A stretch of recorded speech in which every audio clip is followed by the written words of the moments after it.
नमस्कार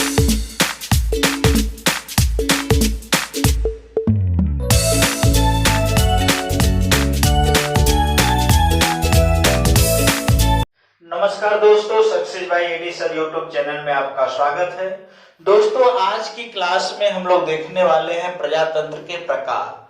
दोस्तों, प्रजातंत्र क्या होता है, लोकतंत्र क्या होता है, इसकी चर्चा पिछली क्लास में हम लोग देख चुके हैं। आज जो है हम लोग देखेंगे प्रजातंत्र के प्रकार। तो दोस्तों, प्रजातंत्र के प्रकार की बात करें तो प्रजातंत्र के दो प्रकार देखे जाते हैं। एक जो होता है अध्यक्षीय प्रजातंत्र यानी प्रेसिडेंशियल डेमोक्रेसी, और सेकेंड जो है पार्लियामेंट्री डेमोक्रेसी। ठीक है दोस्तों, इसको हम कहते हैं अध्यक्षात्मक प्रजातंत्र और इसको कहते हैं संसदीय प्रजातंत्र। ठीक है दोस्तों, अध्यक्षात्मक प्रजातंत्र और दूसरा होता है संसदीय प्रजातंत्र। इसको बारे में हम लोग दोस्तों बारी बारी से चर्चा करेंगे। अध्यक्षात्मक प्रजातंत्र की बात करें दोस्तों तो ये सबसे पहले इसको बारी बारी से चर्चा करते हैं।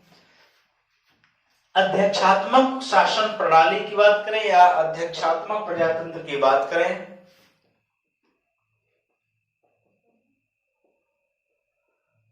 प्रजातंत्र। ठीक है दोस्तों, इसकी बात करें तो ये सबसे पहले यूएसए में शुरू किया गया। दोस्तों, कहां पर शुरू हुआ? सबसे पहले ये यूएसए में शुरू हुआ। और दोस्तों, इस शासन प्रणाली में अध्यक्षात्मक प्रजातंत्र में जो है सबसे सर्वे सर्वा जो होता है वो प्रेसिडेंट होता है। इसमें प्रधानमंत्री का पद नहीं होता है। दोस्तों, इसमें भी सरकार के 3 अंग होते हैं। सरकार के कितने अंग होते हैं दोस्तों? तो सरकार के 3 अंग होते हैं। 3 अंग में वही विधायिका, कार्यपालिका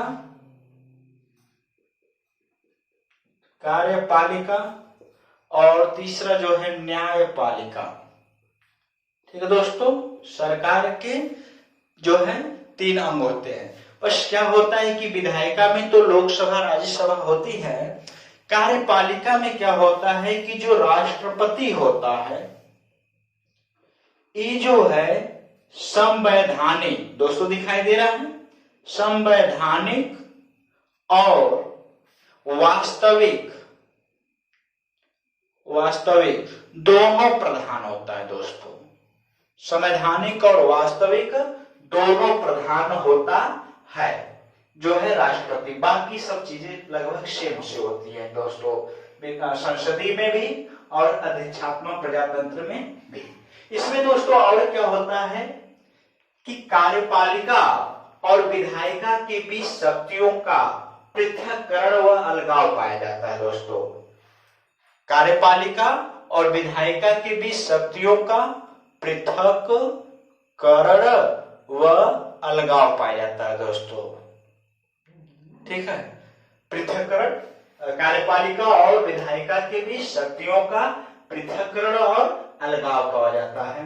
अध्यक्षीय प्रजातंत्र में दोस्तों एक चीज और देखी जाती है कि जहां पर भी अध्यक्षीय शासन होता है वहां पर विधायिका, कार्यपालिका और न्यायपालिका तीनों शक्तियां पृथक होती है और स्वायत्त होती है। दोस्तों, एग्जीक्यूटिव, दोस्तों लेजिस्लेटिव और जो है जुडिशरी, ये तीनों शक्तियां दोस्तों पृथक होती है और क्या होती है? स्वायत्त होती है। दोस्तों, पृथक भी होती है और क्या होती है? स्वायत्त, ऑटोनॉमस होती है। दोस्तों, क्या? कार्यपालिका, विधायिका और न्यायपालिका। और दोस्तों एक चीज और देखी जाती है, जहां पर भी अध्यक्षीय शासन होता है वहां पर राष्ट्रपति संवैधानिक और वैधानिक यानी संवैधानिक और वास्तविक दोनों रूप से प्रधान होता है।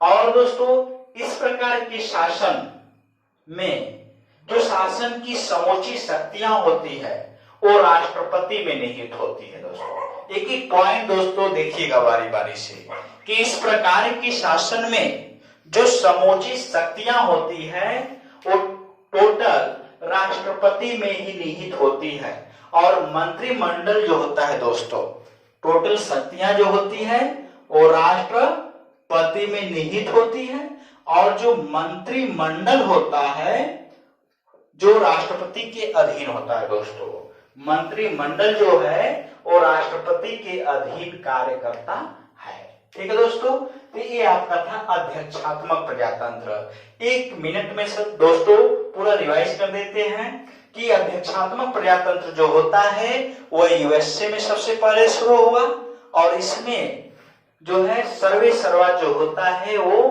राष्ट्रपति होता है, प्रधानमंत्री का पद यहाँ पर नहीं होता है दोस्तों। और जो है इसमें भी सरकार के 3 अंग होते हैं, विधायिका, कार्यपालिका, न्यायपालिका। विधायिका जो होती है उसमें जो राष्ट्रपति होता है वो संवैधानिक और वास्तविक दोनों शक्तियां उसमें पाई जाती है। उसके बाद दोस्तों एक चीज होती है कि इसमें जो है इस शासन व्यवस्था में जो विधायिका और कार्यपालिका दोनों में पृथक्करण और अलगाव पाया जाता है दोस्तों। और भी इस शासन व्यवस्था में या इस शासन प्रणाली में जो है विधायिका, कार्यपालिका और न्यायपालिका तीनों जो शक्तियां होती है वो पृथक होती हैं और स्वायत्त होती हैं दोस्तों। और इसमें देखा गया कि जो इस प्रकार की शासन प्रणाली में जो शासन होता है वो जो है राष्ट्रपति के अधीन होता है, और मंत्रिमंडल जो होता है वो राष्ट्रपति के अधीन कार्य करता है दोस्तों। अब हम लोग देखने वाले हैं जो सेकेंड टाइप्स है संसदीय शासन प्रणाली। ठीक है दोस्तों, मिटा दें संसदीय शासन प्रणाली। ठीक है, पार्लियामेंट्री डेमोक्रेसी। अब दोस्तों आप लोग लास्ट में बताएंगे कि भारत में किस प्रकार की शासन प्रणाली है। अब देखने के बाद लग रहा होगा इतना तो हम लोग सक्षम होंगे कि भारत की शासन प्रणाली अध्यक्षीय शासन प्रणाली नहीं है दोस्तों। अब हम आते हैं संसदीय शासन प्रणाली। ठीक है दोस्तों, या संसदीय प्रजातंत्र। ठीक है दोस्तों, संसदीय शासन प्रणाली कहें या फिर संसदीय प्रजातंत्र की बात करें तो दोस्तों ये सबसे पहले बात की जाए कि सबसे पहले कहां पर शुरू हुई, तो संसदीय शासन प्रणाली सबसे पहले इंग्लैंड में शुरू हुई दोस्तों। सबसे पहले कहां पर? इंग्लैंड में। संसदीय शासन प्रणाली सबसे पहले इंग्लैंड में शुरू हुई, और इसमें देखा गया दोस्तों तो इसमें भी सरकार के 3 अंग हैं दोस्तों। सरकार के कितने अंग हैं? 3 अंग। तो सरकार के 3 अंग की बात करें तो जो है इसमें भी विधायिका, कार्यपालिका और जो है न्यायपालिका। विधायिका, कार्यपालिका और क्या होता है? न्यायपालिका। दोस्तों विधायिका में तो वही है लोकसभा एंड क्या? राज्यसभा। कार्यपालिका में जो है इसमें राष्ट्रपति को जो है राष्ट्रपति जो होता है उसको संवैधानिक शक्ति होती है दोस्तों।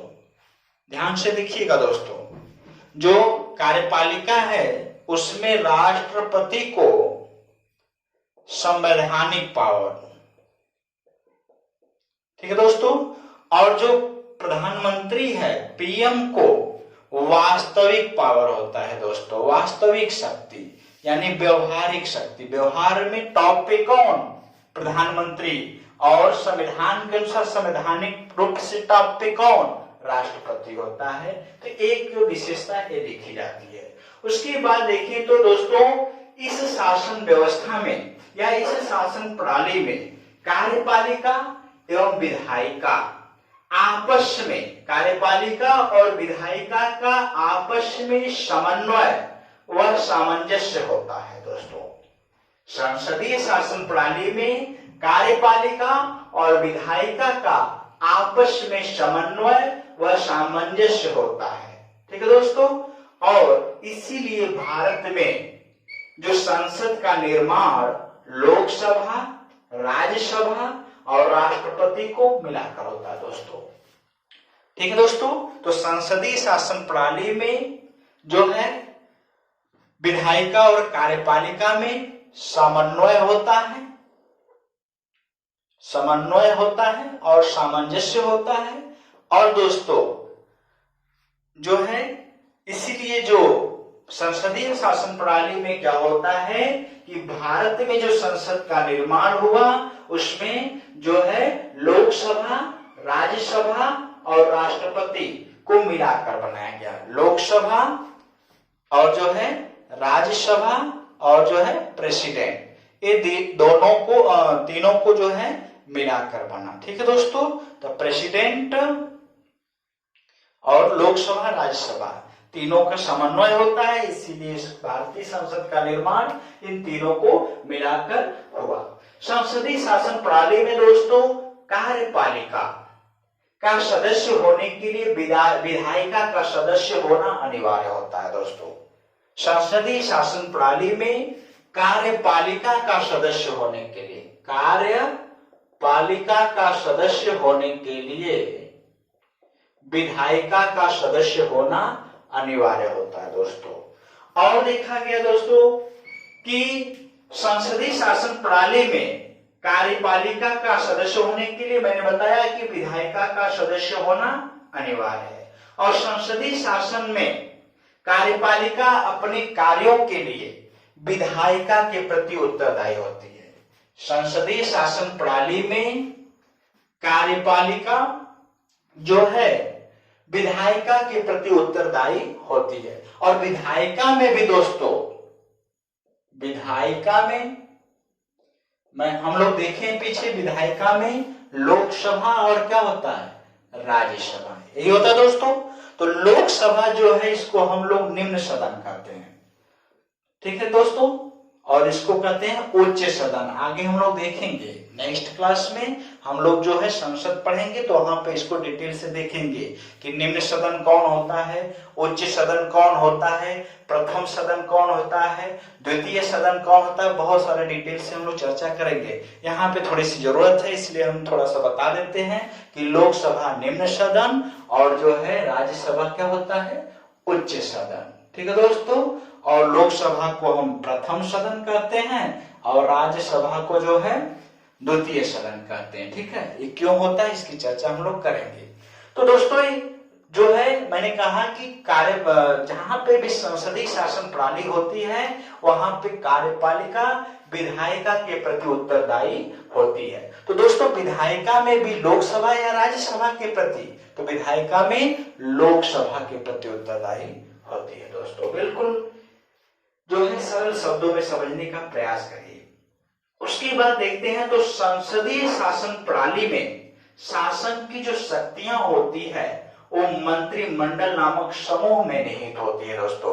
यहाँ पर हम लोग जो है देखे थे अध्यक्षात्मक शासन प्रणाली में कि मंत्रिमंडल नहीं होता, लेकिन यहाँ पर हम लोग देखेंगे कि जो शक्तियां होती है वो मंत्रिमंडल नामक समूह में क्या होती है, समाहित होती है। और दोस्तों एक पॉइंट और देखा जाए तो संसदीय शासन में मंत्रिमंडल का कार्य या निर्णय सामूहिक होता है।